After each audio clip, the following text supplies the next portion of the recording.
Okay, welcome back. This is Kurt, and on this iteration of the episodes, we're going to continue our series of inside sales and go even further.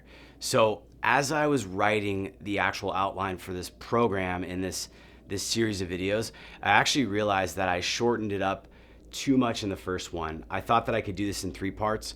It's actually a 5-part series. So,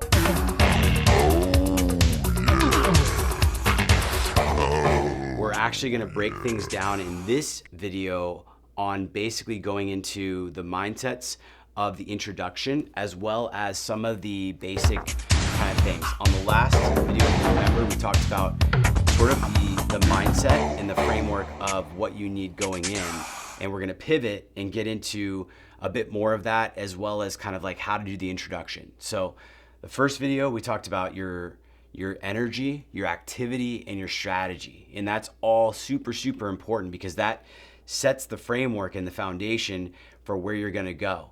But on this video, we're gonna talk about your follow-up process, how you are qualifying your prospects, and then we're gonna get into the very important technical aspects of actually doing the introduction on your call. So stay tuned because I'm about to dive into some really good stuff, and I think it's really gonna be valuable for anyone who's in the sales profession.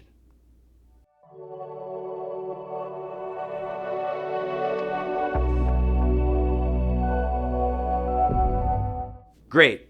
So, as I mentioned, when you are preparing to call people, you want to have prospects for your business. You want to have a sort of outcome set up.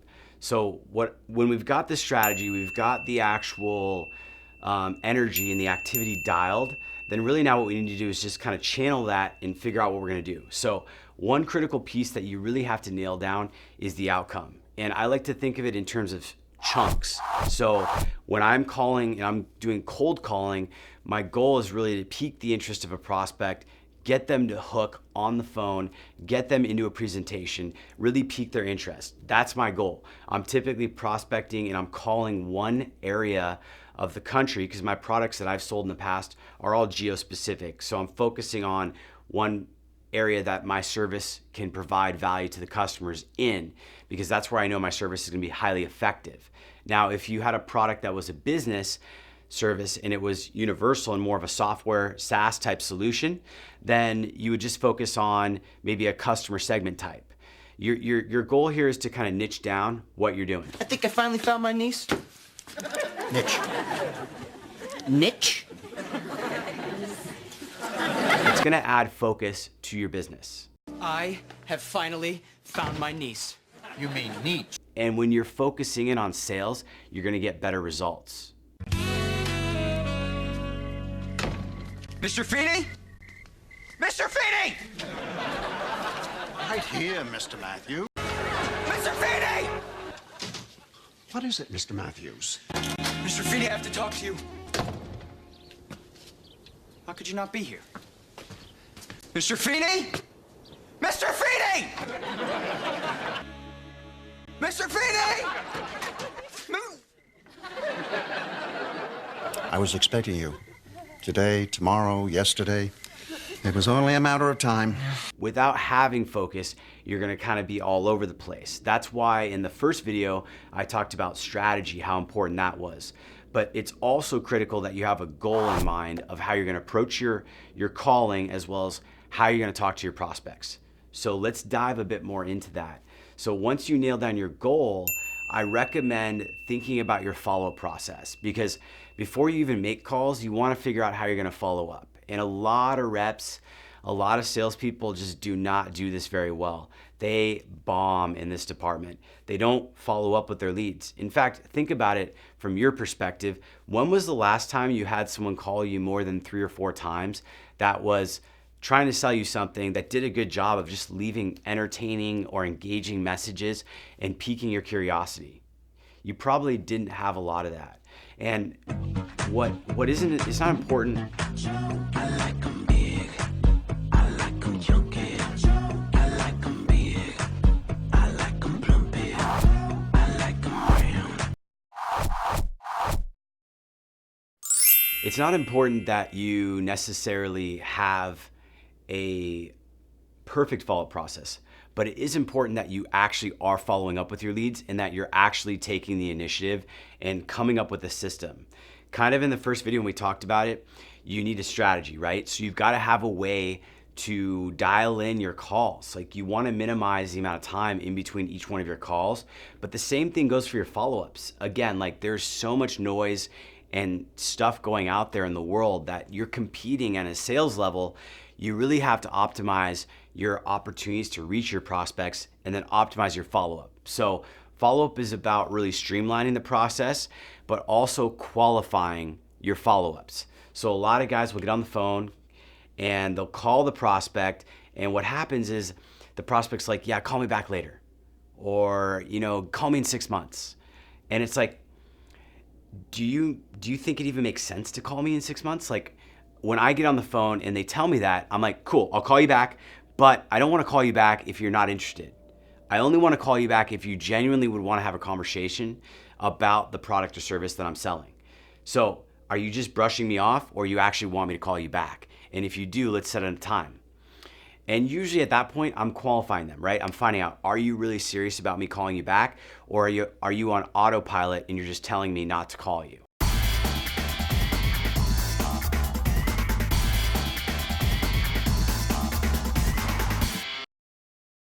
So that's a big piece of this. The second thing, like I said before, is the goals. You need to have goals. All right, what's my goal? In my case, almost always, I'm looking to do a close within a 1 to 3 phone call cycle. This is a shorter sales cycle. The product is a few $100s to a few $1,000s.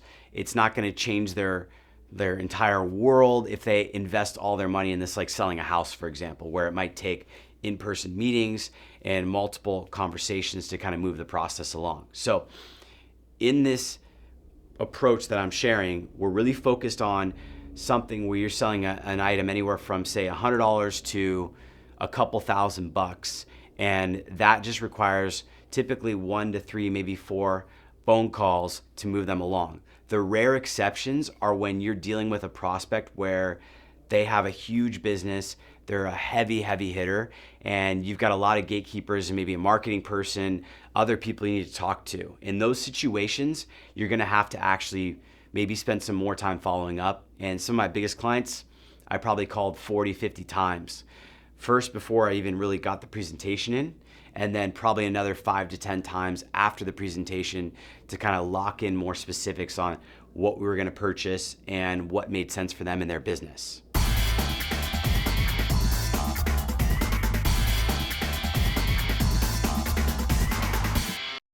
So again, you've got your goals, you've got your follow-up process, and now we can jump into the introduction of the call. And that's really critical. So you need to have energy.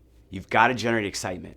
If you're calling and you're like, hey, this is Kurt from Zillow, I'm calling because I've got a zip code to sell you, it's just not gonna work. Or if you're calling and you're like, hey, this is Kurt from Crushvertise, I'm calling because I've got a product that I think could really change your business, it's still gonna be a little tough to cut through all the busyness and energy that they already have going on in their world. So you gotta think more about how can you get to that next level. And one of the biggest things you can do is go through some of your testimonials, read through some of the content on your site, look at some of the stories of success that your clients are getting, and jazz yourself up. Get pumped about your product. You really wanna feel good when you make that call.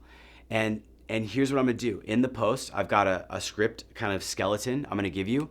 When you call, and this is important, build your strategy so you can make multiple calls to that market so you don't have a lot of downtime in between each call. When you're calling, you wanna introduce yourself, your company, your service, and ask them for a moment of time if they have it. Some people don't like asking that question because if they picked up the phone, they had a moment. But for our business prospects, we actually call sales guys and sell them a product that helps them generate more sales. So, to their credit, as I relate to them, they're actually probably conditioned to answer any phone call where most people wouldn't. And so I usually ask them after I quickly drop the value, hey, did I catch you at a bad time?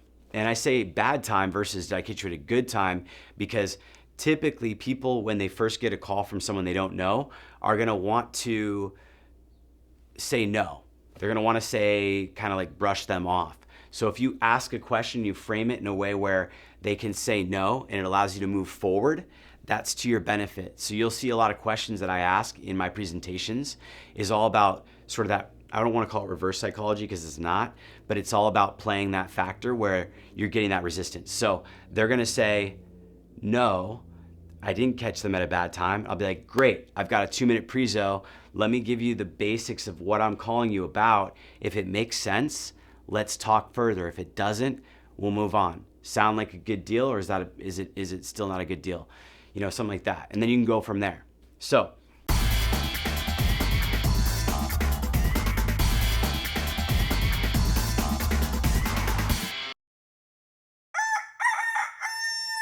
your introduction, it has to be quick and punchy, but introduce yourself, your product, what you're calling about. So I'll say something like, hey John, this is Kurt from Crush for Ties. I am calling because I've got a product that I am super excited about in your area, and I think it's really gonna change things in your world. Did I catch you at a bad time?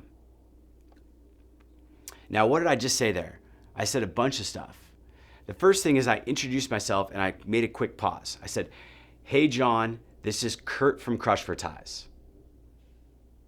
You pause, you don't just blow right into what you're saying because people don't really know who they are. You ever met someone in a meeting and like they give you your name and you forget?